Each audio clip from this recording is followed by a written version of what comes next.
दोस्तों, हालिया घटनाओं ने पूरे क्षेत्र की सियासी और सुरक्षा तस्वीर पलट कर रख दी है। एक ऐसी कटु हकीकत सामने आई है कि जो देश अपनी सीमाओं पर उछल-कूद कर रहा था, उसे अब खुले तौर पर मानना पड़ा कि भारत अपनी संप्रभुता और सुरक्षा पर किसी भी तरह का समझौता बर्दाश्त नहीं करेगा। यही वह मोमेंट था जिसने न सिर्फ कूटनीतिक बल्कि जमीनी तौर पर भी विरोधी योजनाओं को बेनकाब कर दिया। दोस्तों, अपने यहां एक बहुत पुरानी और सटीक कहावत है कि कुत्ते को घी हजम नहीं होता। कुछ ऐसा ही हाल इन दिनों हमारे पड़ोसी बांग्लादेश का हो चुका है। सरहद पार बैठे पाकिस्तान ने इसे थोड़ी सी थपकी क्या दे दी, पीठ पर थोड़ी सी पुचकार क्या दे दी कि इन्हें अचानक यह भ्रम हो गया कि यह महाशक्ति भारत के साथ अंतरराष्ट्रीय सीमा पर कुछ भी कर सकते हैं। इन्हें लगा कि अगर ये सरहद पर जाकर भारत के स्मार्ट फेंसिंग को नुकसान पहुंचाएंगे या कंटीले तारों की फेंसिंग को उखाड़कर फेंकेंगे तो भारत कुछ नहीं कर पाएगा, क्योंकि इनके पीछे पाकिस्तान खड़ा है। लेकिन इन नासमझ नीति नियंताओं ने एक बार भी यह नहीं सोचा कि जो पाकिस्तान खुद एलओसी पर भारतीय सेना के सामने हर रोज मुंह की खाता है, घुटने टेकता है, वह भला इनकी क्या मदद करेगा। असल में वह खुद तो सीधे तौर पर भारत का सामना करने की हिम्मत नहीं जुटा पा रहा। इसीलिए वह भारत को एक साथ दो अलग अलग मोर्चों पर उलझाने के लिए इस पूर्वी सीमा पर इन्हें मोहरा बनाकर आगे कर रहा था। लेकिन दोस्तों, जैसे ही भारत ने अपनी संप्रभुता का असली दम दिखाया, अचानक बांग्लादेश के शोर पूरी तरह से बदल गए हैं। रणनीतिक गलियारों में भूचाल तब आ गया जब वहां के विदेश मंत्री खलीलुर रहमान ने खुद अपनी संसद के पटल पर खड़े होकर एक ऐसा आधिकारिक कबूलनामा दे दिया जिसने पूरी दुनिया को सन्न कर दिया।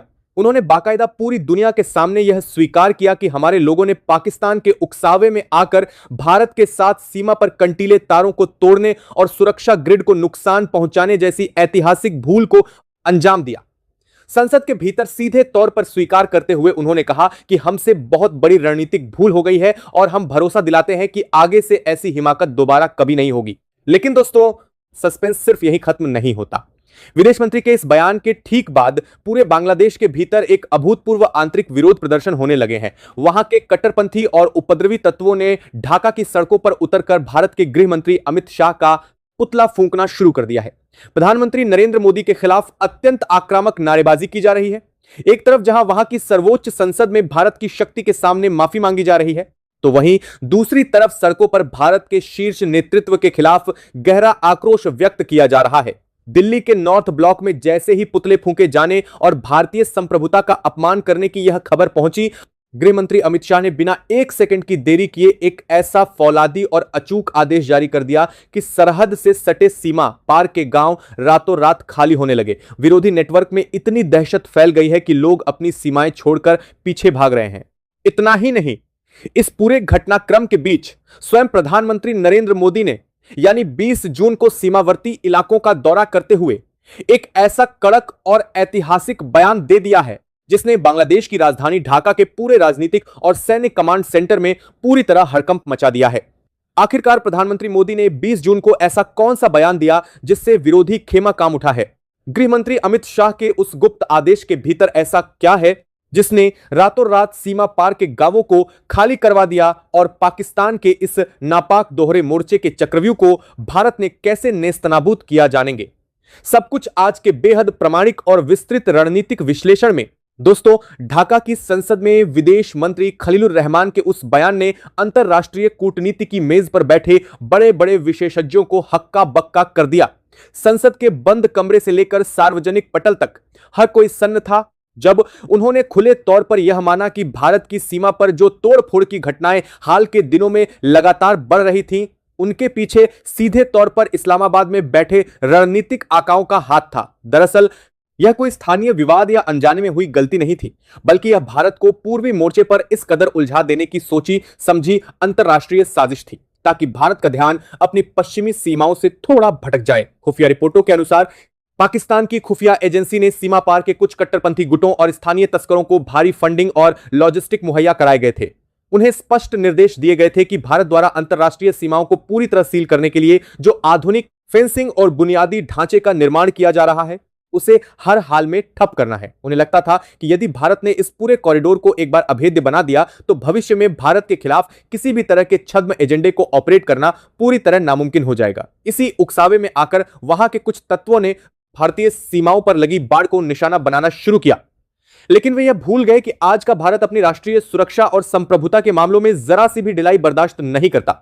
जब भारत के खुफिया नेटवर्क ने इस पूरी साजिश के पुख्ता डिजिटल सबूत और वित्तीय लेन देन के रिकॉर्ड्स अंतर्राष्ट्रीय मंचों पर साझा करने के संकेत दिए, तो सीमा पार के सियासी नेतृत्व के पैरों तले जमीन खिसक गई। उन्हें साफ दिख गया कि अगर भारत ने अपने कड़े आर्थिक और राजनीतिक सुरक्षा विकल्पों को एक्टिवेट कर दिया तो उनकी पूरी व्यवस्था एक झटके में ढह जाएगी। यही वजह थी कि विदेश मंत्री को बिना किसी शर्त के अपनी संसद में खड़े होकर देश और दुनिया के सामने इस भयानक भूल को स्वीकार करना पड़ा। उन्होंने साफ शब्दों में कहा कि पड़ोसी देशों के उकसावे में आकर भारत जैसी बड़ी वैश्विक महाशक्ति के साथ इस प्रकार का गतिरोध मोल लेना हमारे अपने राष्ट्रीय हितों के लिए आत्मघाती साबित हुआ है। उन्होंने गिड़गिड़ाते हुए भारत से इस कृत्य के लिए सीधे तौर पर माफी मांगी। लेकिन दोस्तों, असली भू राजनीतिक ड्रामा तो इस कबूलनामे के ठीक बाद शुरू हुआ। जैसे ही यह बात वहां की सड़कों पर फैली कि उनके विदेश मंत्री ने भारत की फौलादी नीति के सामने पूरी तरह घुटने टेक दिए हैं, वहां सक्रिय कट्टरपंथी संगठन और राजनीतिक विरोधी पूरी तरह उग्र हो गए। उन्हें लगा कि यह उनके देश का सबसे बड़ा कूटनीतिक आत्मसमर्पण है। इसके बाद उन्होंने आम जनता को भड़काना शुरू किया और देखते ही देखते राजधानी की मुख्य सड़कों से लेकर सीमावर्ती इलाकों तक प्रदर्शन का एक अंतहीन सिलसिला शुरू हो गया। सड़कों पर भारत विरोधी नारे गूंजने लगे और हमारे शीर्ष नेतृत्व के पुतले फूंके जाने लगे। लेकिन इन प्रदर्शनकारियों को इस बात का जरा भी अंदाजा नहीं था कि भारत के गृह मंत्री अमित शाह इस प्रकार की हरकतों पर किस कदर पैनी नजर बनाए हुए थे। जैसे ही दिल्ली के कमांड सेंटर को इन हिंसक गतिविधियों और भारतीय संप्रभुता के अपमान की लाइव सैटेलाइट और ग्राउंड रिपोर्ट मिली, अमित शाह ने तुरंत सीमा सुरक्षा बल के महानिदेशक के साथ एक आपातकालीन वायरलेस कॉन्फ्रेंस की और एक ऐसा अभूतपूर्व आदेश जारी कर दिया जिसने सीमा पार के पूरे इलाके की हवा बदल दी। आखिर क्या था अमित शाह का वह फौलादी आदेश जिसने सरहद पर खलबली मचा दी? चलिए इस रहस्य के सबसे बड़े पन्ने को खोलते हैं। दोस्तों, मैं आपको भरोसा दिलाता हूं असली खेल। तो अब यह वीडियो देखने के बाद अंतरराष्ट्रीय राजनीति को देखने का आपका नजरिया पूरी तरह बदल जाएगा। लेकिन इस बड़ी खबर की गहराई में जाने से पहले मुझे आपसे एक बहुत जरूरी बात करनी है। दोस्तों, जब भी देश की शान और तिरंगे की गरिमा की बात आती है, कुछ लोग अजीब सी चुप्पी साध लेते हैं। अगर आपको सच में गर्व है कि आप भारतीय हैं, अगर आपके अंदर वह जोश है जो हर देशभक्त में होना चाहिए, तो अभी इसी वक्त इस वीडियो को लाइक कीजिए, चैनल को सब्सक्राइब कीजिए और कमेंट बॉक्स में इतनी जोर से लिखिए कि भारत माता की जय की गूंज इस्लामाबाद तक सुनाई दे। दुनिया को पता चले कि यह 2026 का नया भारत है जो आंखों में आंखें डालकर बात करना जानता है। तो चलिए वापस आते हैं उस सवाल पर जिसने दुनिया को हिला रखा है। दोस्तों, नई दिल्ली के नॉर्थ ब्लॉक से गृह मंत्री अमित शाह द्वारा जारी हुआ वह आदेश कोई सामान्य रूटीन सुरक्षा निर्देश नहीं था। जब दिल्ली को यह इनपुट मिला कि सरहद पर बैठी ताकतें एक तरफ संसद में बेबसी का नाटक कर रही हैं और दूसरी तरफ सड़कों पर भारतीय नेतृत्व के खिलाफ उपद्रवियों को खुली छूट दे रही हैं, तो भारत ने अपनी रक्षा नीति का सबसे कड़ा गियर बदल दिया। अमित शाह ने स्पष्ट शब्दों में सुरक्षा बलों को निर्देश दिया, भारत ने के लास्ट तक का अंतरराष्ट्रीय सीमाओं के 5 किलोमीटर के दायरे के भीतर किसी भी प्रकार की संदिग्ध गतिविधि या भारत विरोधी जमावड़े को राष्ट्रीय सुरक्षा के लिए सीधा खतरा माना जाए और उस पर बिना किसी हिचकिचाहट के बिना तत्काल और कठोरतम कार्रवाई की जाए। इसके लिए आदेश के लागू होते ही सीमा सुरक्षा बल ने अग्रिम चौकियों पर अपनी रणनीति को अत्यंत आक्रामक मोड में ला दिया। सीमा से सटे संवेदनशील सेक्टर्स में आधुनिक बख्तरबंद वाहनों की गश्त रातों रात 3 गुना बढ़ा दी गई। लेकिन दोस्तों, इस फौलादी आदेश का जो सबसे बड़ा और प्रत्याशित असर हुआ वह सीमा पार के उन इलाकों में देखने को मिला जहां से अक्सर भारत विरोधी तत्वों को शरण मिलती थी। खुफिया रिपोर्टों के मुताबिक जैसे ही भारतीय सुरक्षा ग्रिड ने अपनी चौकियों पर कॉम्बैट रेडी पोस्टर अख्तियार किए और अत्याधुनिक हथियारों से लैस स्पेशल क्विक रिएक्शन टीमों को अग्रिम मोर्चों पर तैनात किया, सीमा पार के सीमावर्ती गांवों में जबरदस्त दहशत फैल गई। वहां के स्थानीय निवासियों और संदिग्ध गतिविधियों में लिप्त हैंडलर्स को यह भली भांति समझ आ गया कि भारत इस बार केवल सीमाओं की रक्षा नहीं कर रहा बल्कि किसी भी दुस्साहस का ऐसा करारा जवाब देने की तैयारी में है जिसकी कल्पना भी उन्होंने नहीं की थी। परिणाम स्वरूप सरहद पार के कई संवेदनशील पैचेज से सटे गांव रातों रात पूरी तरह खाली होने लगे। लोग अपने घरों को छोड़कर आंतरिक सुरक्षित इलाकों की तरफ पीछे हटने को मजबूर हो गए। भारतीय सुरक्षा तंत्र की इस अभूतपूर्व मुस्तैदी ने बिना एक सरहद भी राउंड फायर के विरोधी नेटवर्क के पूरे लॉजिस्टिकल सपोर्ट सिस्टम को तहस नहस करके रख दिया। इस जबरदस्त सुरक्षा घेरेबंदी के बीच भू राजनीतिक गलियारों में सबसे बड़ा रणनीतिक भूचाल तब आया जब देश के प्रधानमंत्री नरेंद्र मोदी ने खुद आगे बढ़कर मोर्चा संभाला। कल यानी 20 जून को प्रधानमंत्री ने सीमावर्ती क्षेत्रों के एक बेहद पदालतेर को संबार कर दिया, महत्वपूर्ण और संवेदनशील हिस्से का दौरा किया। वहां उन्होंने न केवल हमारे जांबाज जवानों का हौसला बढ़ाया, बल्कि देश की संप्रभु रक्षा नीति को लेकर ऐसा ऐतिहासिक और बुलंद बयान जारी कर दिया जिसने सीमा पार की राजधानी ढाका से लेकर इस्लामाबाद तक के पूरे रक्षा और राजनीतिक गलियारों में गहरा हड़कंप मचा दिया है। प्रधानमंत्री ने अपने संबोधन में साफ शब्दों में वैश्विक मंचों को संदेश देते हुए कहा कि भारत अपनी संप्रभु सीमाओं की सुरक्षा और अपने राष्ट्रीय बुनियादी ढांचे के विकास के मामले में किसी भी प्रकार के हस्तक्षेप, कूटनीतिक दबाव या बाहरी उकसावे को कतई बर्दाश्त नहीं करेगा। हमारी सुरक्षा प्रणाली को नुकसान पहुंचाने की हर नापाक कोशिश का जवाब अब उसी फौलादी भाषा में दिया जाएगा जिसे विरोधी बहुत अच्छी तरह समझते हैं। प्रधानमंत्री के इस कड़े बयान ने ढाका से लेकर पाकिस्तान के रणनीतिक गलियारों तक यह पूरी तरह साफ कर दिया कि भारत अब किसी के बहकावे में आने वाला नहीं है। यह आज का सशक्त भारत है जो अपनी राष्ट्रीय संप्रभुता के लिए कोई भी बड़ा और कड़ा नीतिगत कदम उठाने से 1 इंच भी पीछे नहीं हटता। गृह मंत्रालय और प्रधानमंत्री के इन सख्त निर्देशों के बाद भारतीय सुरक्षा बलों ने इन सभी संवेदनशील नदी और दुर्गम पैचेस पर स्मार्ट बॉर्डर मैनेजमेंट का ऐसा अभेद्य डिजिटल चक्रव्यूह एक्टिवेट कर दिया है जिसकी काट दुनिया की किसी भी विरोधी ताकत के पास नहीं है। इन दुर्गम इलाकों में अब भारत ने अपने स्वदेशी तकनीक से निर्मित अत्याधुनिक laser walls, high end thermal imager कैमरे और बेहद संवेदनशील अंडर वाटर सेंसर ग्रिड तैनात कर दिए। ये आधुनिक सेंसर पानी के भीतर होने वाली मामूली सी हलचल या जमीन पर कंटीले तारों के हिचकिचाहट के बिना तत्काल और कठोरतम कार्रवाई की जाए। इस आदेश के लागू होते ही सीमा सुरक्षा बल ने अग्रिम चौकियों पर अपनी रणनीति को अत्यंत आक्रामक मोड में ला दिया। सीमा से सटे संवेदनशील सेक्टरों में आधुनिक बख्तरबंद वाहनों की गश्त रातों रात 3 गुना बढ़ा दी गई। लेकिन दोस्तों, इस फौलादी आदेश का जो सबसे बड़ा और प्रत्याशित असर हुआ वह सीमा पार के उन इलाकों में देखने को मिला जहां से अक्सर भारत विरोधी तत्वों को शरण मिलती थी। खुफिया रिपोर्टों के मुताबिक जैसे ही भारतीय सुरक्षा ग्रिड ने अपनी चौकियों पर कॉम्बैट रेडी पोस्टर अख्तियार किए और अत्याधुनिक हथियारों से लैस स्पेशल क्विक रिएक्शन टीमों को अग्रिम मोर्चों पर तैनात किया, सीमा पार के सीमावर्ती गांवों में जबरदस्त दहशत फैल गई। वहां के स्थानीय निवासी और संदिग्ध गतिविधियों में लिप्त हैंडलर्स को भली भांति समझ आ गया कि भारत इस बार केवल सीमाओं की रक्षा नहीं कर रहा बल्कि किसी भी दुस्साहस का ऐसा करारा जवाब देने की तैयारी में है जिसकी कल्पना भी उन्होंने नहीं की थी। परिणाम स्वरूप सरहद पार के कई संवेदनशील पैचों से सटे गांव रातों रात पूरी तरह खाली होने लगे। लोग अपने घरों को छोड़कर आंतरिक सुरक्षित इलाकों की तरफ पीछे हटने को मजबूर हो गए। भारतीय सुरक्षा तंत्र की इस अभूतपूर्व मुस्तैदी ने बिना एक भी राउंड फायर के विरोधी नेटवर्क के पूरे लॉजिस्टिकल सपोर्ट सिस्टम को तहस नहस कर दिया। इस जबरदस्त सुरक्षा घेरेबंदी के बीच राजनीतिक गलियारों में सबसे बड़ा रणनीतिक भूचाल तब आया जब देश के प्रधानमंत्री नरेंद्र मोदी ने खुद आगे बढ़कर मोर्चा संभाला। कल यानी 20 जून को प्रधानमंत्री ने सीमावर्ती क्षेत्रों के एक बेहद महत्वपूर्ण और संवेदनशील हिस्से का दौरा किया। वहां उन्होंने न केवल हमारे जांबाज जवानों का हौसला बढ़ाया बल्कि देश की संप्रभु रक्षा नीति को लेकर ऐसा ऐतिहासिक और बुलंद बयान जारी कर दिया जिसने सीमा पार की राजधानी ढाका से लेकर इस्लामाबाद तक के पूरे रक्षा और राजनीतिक गलियारों में गहरा हड़कंप मचा दिया। प्रधानमंत्री ने अपने संबोधन में साफ शब्दों में वैश्विक मंचों को संदेश देते हुए कहा कि भारत अपनी संप्रभु सीमाओं की सुरक्षा और अपने राष्ट्रीय बुनियादी ढांचे के विकास के मामले में किसी भी प्रकार के हस्तक्षेप, कूटनीतिक दबाव या बाहरी उकसावे को कतई बर्दाश्त नहीं करेगा। हमारी सुरक्षा प्रणाली को नुकसान पहुंचाने की हर नापाक कोशिश का जवाब अब उसी फौलादी भाषा में दिया जाएगा जिसे विरोधी बहुत अच्छी तरह समझते हैं। प्रधानमंत्री के इस कड़े बयान ने ढाका से लेकर पाकिस्तान के रणनीतिक गलियारों तक यह पूरी तरह साफ कर दिया कि भारत अब किसी के बहकावे में आने वाला नहीं है। यह आज का सशक्त भारत है जो अपनी राष्ट्रीय संप्रभुता के लिए कोई भी बड़ा और कड़ा नीतिगत कदम उठाने से 1 इंच भी पीछे नहीं हटता। गृह मंत्रालय और प्रधानमंत्री के इन सख्त निर्देशों के बाद भारतीय सुरक्षा बलों ने इन सभी संवेदनशील नदी और दुर्गम पैचों पर स्मार्ट बॉर्डर मैनेजमेंट का ऐसा अभेद्य डिजिटल चक्रव्यूह एक्टिवेट कर दिया है जिसकी काट दुनिया की किसी भी विरोधी ताकत के पास नहीं है। इन दुर्गम इलाकों में अब भारत ने अपने स्वदेशी तकनीक से निर्मित अत्याधुनिक laser walls, high end thermal imager कैमरे और बेहद संवेदनशील अंडर वाटर सेंसर ग्रिड तैनात कर दिए।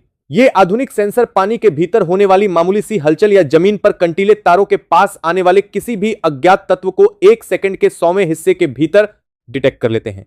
यह पूरा डिजिटल सुरक्षा जाल सीधे भारतीय कमांड सेंटर और एआई संचालित सर्विलांस दोनों के साथ 24 घंटे रियल टाइम में कनेक्टेड रहता है।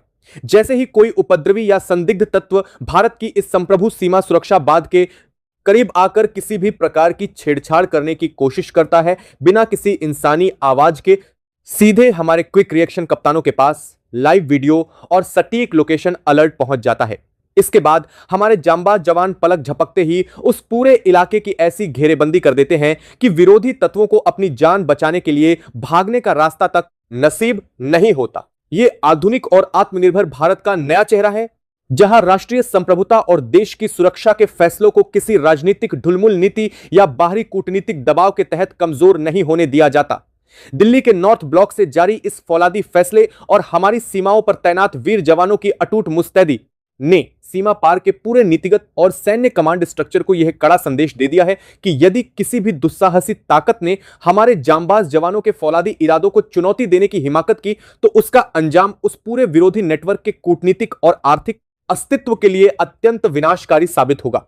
दोस्तों, दिल्ली के सत्ता गलियारों में चली इस हाई स्टेक कूटनीतिक विश्राम में गृह मंत्री अमित शाह द्वारा दिए गए इस कड़े आदेश के जवाब और हमारी सीमाओं पर तैनात सुरक्षा बलों के इस कठोर रुख पर आपका क्या सोचना है? क्या आपको भी लगता है कि भारत को बिना किसी बाहरी कूटनीतिक दबाव या बहकावे में आए अपनी अंतरराष्ट्रीय सीमाओं पर चल रहे इस आधुनिक फेंसिंग और डिजिटल डिफेंस इंफ्रास्ट्रक्चर के प्रोजेक्ट को इसी तरह युद्ध स्तर पर आगे बढ़ाते हुए तुरंत पूरा कर देना चाहिए? चलिए अब लौटते हैं अमित शाह के उस ऐतिहासिक फैसले पर जिसने इतिहास बदल दिया। भारतीय पक्ष ने खुफिया इनपुट और सैटेलाइट इमेजरी के कड़े साक्ष्य मेज पर रखते हुए साफ कर दिया कि सीमावर्ती इलाकों के कुछ संवेदनशील पैचेस पर कंटीले तारों के सुरक्षा घेरे और बांध को जानबूझकर नुकसान पहुंचाने की कोशिशें की गई हैं। भारतीय नेतृत्व ने अत्यंत कठोर शब्दों में स्पष्ट कर दिया कि भारत अपनी संप्रभु सीमा के भीतर राष्ट्रीय सुरक्षा को मजबूत करने के लिए जो हाई टेक बड़े और अत्याधुनिक स्टील इंफ्रास्ट्रक्चर खड़ा कर रहा है, उसे रोकने या उसके साथ छेड़छाड़ करने की किसी भी हिमाकत को कतई बर्दाश्त नहीं किया जाएगा। इस बेहद सख्त और बिना झुके दिए गए संदेश के सामने बीजीबी प्रमुख का पूरा रणनीतिक पैंतरा पूरी तरह पंगु हो गया। जब उन्हें समझ आ गया कि भारत इस बार अपनी राष्ट्रीय सुरक्षा प्राथमिकताओं पर 1 इंच भी पीछे हटने के मूड में नहीं है, तब उन्होंने बेहद व्यवहारिक और रक्षात्मक रुख अपनाते हुए अपनी बात रखी। उन्होंने स्वीकार किया कि स्थानीय स्तर पर कुछ तत्वों द्वारा पूर्व में बुनियादी ढांचे को लेकर जो गतिरोध पैदा किया गया था, वह एक गंभीर भूल थी। उन्होंने बेहद गंभीर और कूटनीतिक लहजे में स्पष्ट किया कि वे भारत के साथ अपने कूटनीतिक और रणनीतिक संबंधों को सर्वोच्च प्राथमिकता देते हैं और उनका बल किसी भी मोर्चे पर भारतीय सुरक्षा बलों के आधुनिक, अभेद्य और आक्रामक सुरक्षा ग्रिड के साथ कोई नया रणनीतिक टकराव बिल्कुल नहीं चाहता। उन्होंने कड़े शब्दों में आश्वस्त किया कि भविष्य में सीमा पर ऐसी किसी भी तकनीकी या जमीनी गड़बड़ी को दोबारा पनपने नहीं दिया जाएगा जिससे भारत की संप्रभु सुरक्षा बाड़ को कोई नुकसान पहुंचे। विश्लेषकों का स्पष्ट मानना है कि बीजीबी प्रमुख द्वारा दिल्ली आकर इस प्रकार का रक्षात्मक और सुलह प्रवृत्त रुख अपनाना इस बात का सीधा प्रमाण है कि भारत की नई सीमा नीति ने अब सीमा पार के पूरे कमांड स्ट्रक्चर को भीतर तक हिलाकर रख दिया है। वे भली भांति जान चुके हैं कि आज का भारत अपनी सुरक्षा सीमाओं को पूरी तरह अभेद्य बनाने के लिए किसी भी हद तक जाने को तैयार है। दोस्तों, बीजीबी प्रमुख के सुरक्षात्मक बयान और दिल्ली में हुए इस बड़े रणनीतिक समझौते के बाद असली खलबली सीमा पार के राजनीतिक गलियारों और वहां की संसद के भीतर देखने को मिली है। जैसे ही इस उच्च स्तरीय गुप्त बैठक के नतीजे और भारत के इस नए फौलादी रुख की जानकारी ढाका के नीति नियंताओं तक पहुंची, वहां के नेताओं और रणनीतिकारों को अपनी जमीनी हकीकत का पूरी तरह एहसास हो गया। संसद के भीतर इस बात को लेकर भारी नीतिगत हंगामा शुरू हो गया कि आखिर भारत अपनी राष्ट्रीय सुरक्षा और सीमा इंफ्रास्ट्रक्चर की प्राथमिकताओं को लेकर अचानक इतना सख्त अपरिवर्तनीय कैसे हो गया। वहां के थिंक टैंक और वरिष्ठ राजनेताओं को अब इस बात का गहरा डर सताने लगा है कि आज का भारत अपनी संप्रभुता के मामलों में पुरानी कूटनीति और डुलमुल नीतियों को पूरी तरह त्याग चुका है। वे बहुत अच्छी तरह जानते हैं कि जिस भारत के विशाल पावर ग्रिड, निर्बाध बिजली आपूर्ति और महत्वपूर्ण कमर्शियल संसाधनों के दम पर पूरी सीमा पार की बुनियादी जरूरतें और उद्योग सुचारू रूप से चलते हैं, अगर नई दिल्ली ने राष्ट्रीय सुरक्षा का हवाला देकर उन पर कोई कड़ा नीतिगत फैसला ले लिया तो इस बात का भी गहरा भय सता रहा है कि यदि भारत ने राष्ट्रीय सुरक्षा ग्रिड को और मजबूत करते हुए संवेदनशील व्यापारिक और परिवहन गलियारों पर अपनी चेकिंग और कानूनी नियंत्रण को और कड़ा कर दिया तो उनके सामने कितनी बड़ी सप्लाई स्ट्रीम की चुनौती खड़ी हो जाएगी। लेकिन हमारे सुरक्षा तंत्र के शीर्ष पर जो रणनीतिक नेतृत्व बैठा है, उसकी दूरगामी सोच के सामने बड़े बड़े विरोधी भी पूरी तरह पंगु हो जाते हैं। भारत के गृह मंत्री अमित शाह ने पिछले कुछ दिनों के भीतर सुरक्षा एजेंडे को इस तरह फ्रंट फुट पर रखा है कि उन्होंने विरोधियों की हर पारंपरिक कूटनीतिक चाल को ध्वस्त कर दिया है और ने उनकी पुरानी सोच से बहुत ऊपर जाकर पूर्वी सीमा सुरक्षा ग्रिड पर एक ऐसा अचूक और अभेद्य फैसला ले लिया है जिसने विरोधी खेमे के पूरे कमांड स्ट्रक्चर को भीतर तक हिलाकर रख दिया है। यही वजह है कि अब वे अंतरराष्ट्रीय मंचों पर खुलकर अपनी पिछली गलतियों को सुधारने और भारतीय फेंसिंग प्रोजेक्ट के सामने पूरी तरह सहयोग करने की बात कह रहे हैं। वे इस बात के साथ सहयोग से अंतरराष्ट्रीय मंचों पर खुलकर एक अंतरराष्ट्रीय मंचों को जारी देखा तो 200 ने संभावना इलाकों के सांसाही मंचों पर खुलकर अपनी पिछली गलतियों को सुधारने और भारतीय फेंसिंग प्रोजेक्ट के सामने पूरी तरह सहयोग करने की बात कह रहे हैं कि ऑन दी पेपर लिखित गारंटी देने के लिए तैयार हो रहे हैं कि भविष्य में भारतीय सुरक्षा बाड़ के सामने ऐसी किसी भी तरह की जमीनी बाधा दोबारा खड़ी नहीं की जाएगी। अमित शाह के इस कूटनीतिक रुख ने विरोधियों की पूरी बिसात को कूटनीतिक और आर्थिक दोनों मोर्चों पर पूरी तरह बैकफुट पर ला दिया है। दोस्तों, दिल्ली के नॉर्थ ब्लॉक में चली इस हाई स्टेक कूटनीतिक बैठक और चाणक्य नीति के इस अभूतपूर्व प्रदर्शन ने पूरी दुनिया को एक बेहद स्पष्ट और दो टूक संदेश दे दिया है। भारत की यह नई और कठोर रणनीति यह साफ करती है कि हम अपने किसी भी पड़ोसी देश के साथ बेवजह का तनाव या गतिरोध बिल्कुल नहीं चाहते। हम मित्रता और आपसी सहयोग के सिद्धांतों का पूरा सम्मान करते हैं, लेकिन जब बात भारत माता की सुरक्षा, अखंडता और हमारी संप्रभु सरहदों की रक्षा की आएगी तो आज का आत्मनिर्भर और शक्तिशाली भारत दुनिया की किसी भी महाशक्ति या किसी भी बाहरी दबाव के सामने 1 इंच भी झुकने वाला नहीं है। सीमावर्ती क्षेत्रों में स्थानीय स्तर पर बुनियादी ढांचे के साथ छेड़छाड़ करने की जो भी कोशिशें पहले की जा रही थीं, उनका असली मकसद केवल भारत के इस अभेद सुरक्षा प्रोजेक्ट की गति को धीमा करना था। विरोधी तत्व बहुत अच्छी तरह जानते हैं कि एक बार अगर भारत ने इस पूरी अंतरराष्ट्रीय सीमा को आधुनिक तकनीक और फौलादी बाड़ से पूरी तरह सील कर दिया तो भारत विरोधी ताकतों के पास मौजूद दशकों पुराना रणनीतिक मोहरा हमेशा के लिए दफन हो जाएगा। इसी दूरगामी विजन को ध्यान में रखते हुए गृह मंत्रालय के सीधे आदेशों पर भारतीय सुरक्षा बलों ने अब इस पूरी सरहद पर स्मार्ट बॉर्डर मैनेजमेंट का एक ऐसा अभेद्य डिजिटल चक्रव्यूह लागू कर दिया है जिसकी काट किसी भी विरोधी नेटवर्क के पास नहीं है। जिन दुर्गम नदी इलाकों, तालाबों और दलदली जमीनों पर भौगोलिक चुनौतियों के कारण पारंपरिक लोहे के खंभे गाड़ना असंभव माना जाता था, वहां अब भारत अपनी स्वदेशी तकनीक से निर्मित लेजर वॉल्स, थर्मल इमेजर कैमरे और अत्याधुनिक अंडर वाटर सेंसर ग्रिड तैनात कर रहा है। ये अत्याधुनिक प्रणालियां 24 घंटे संचालित और कमांड सेंटर से कनेक्टेड हैं, जो इंसानी आंखों से ओझल होने वाले खतरों को भी 1 सेकंड के भीतर डिटेक्ट करके सीधे हमारे कमांड सेंटर को रियल टाइम अलर्ट भेजती हैं। यह आधुनिक भारत का बदलता हुआ चेहरा है, जहां राष्ट्रीय सुरक्षा के फैसलों को किसी राजनीतिक तुष्टीकरण या बाहरी कूटनीतिक दबाव के तहत पंगु नहीं होने दिया जाता। हमारे जांबाज सैनिकों और गृह मंत्रालय के इस अडिग स्टैंड ने सीमा पार के नीति नियंताओं को यह अच्छी तरह समझा दिया है कि भारत अपनी संप्रभु भूमि के भीतर बुनियादी सुरक्षा ढांचे का विकास हर हाल में पूरा करेगा। यदि किसी भी तत्व ने इस वैध और संप्रभु प्रक्रिया में बाधा डालने या हमारे जांबाज जवानों पर मानसिक दबाव बनाने का दुस्साहस किया तो उसका अंजाम उस पूरे विरोधी नेटवर्क के लिए अत्यंत विनाशकारी साबित होगा।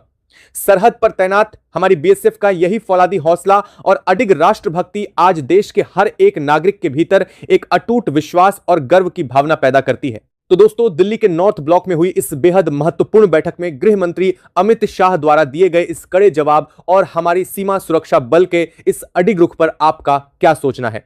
क्या आपको भी लगता है कि भारत को बिना किसी बाहरी दबाव में आए अपनी अंतरराष्ट्रीय सीमा पर चल रहे इस आधुनिक फेंसिंग और डिफेंस इंफ्रास्ट्रक्चर के प्रोजेक्ट को इसी तरह युद्ध स्तर पर आगे बढ़ाते हुए तुरंत पूरा कर देना चाहिए? कि दोस्तों, इस गुप्त बैठक की इनसाइड स्टोरी को समझने के लिए हमें सबसे पहले दिल्ली के नॉर्थ ब्लॉक में हुई उस हलचल को क्रोनोलॉजिकल ऑर्डर में समझना होगा, जिसने इस समय दोनों देशों के रणनीतिक गलियारों में एक नया सस्पेंस पैदा कर दिया है। खुफिया सूत्रों और कूटनीतिक कड़ियों से जो पुख्ता जानकारी मिली है, उसके मुताबिक बांग्लादेश बॉर्डर गार्ड के महानिदेशक अपनी रणनीतिक टीम के साथ एक बेहद गोपनीय मिशन पर विशेष विमान से सीधे दिल्ली पहुंचे।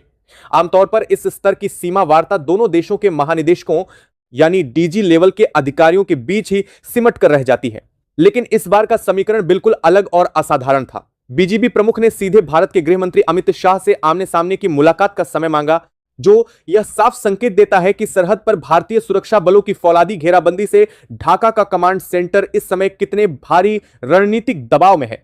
जब बैठक शुरू हुई तो शुरुआत में तो कूटनीतिक मर्यादा के तहत सामान्य बातचीत हुई, लेकिन जैसे ही मुख्य एजेंडा यानी सीमा पर चल रहे भारत के एडवांस फेंसिंग प्रोजेक्ट का मुद्दा मेज पर आया, बीजीपी प्रमुख का रुख पूरी तरह बदल गया। उन्होंने सीधे तौर पर दोनों देशों के पुराने ऐतिहासिक संबंधों और आपसी दोस्ती की दुहाई देना शुरू कर दिया।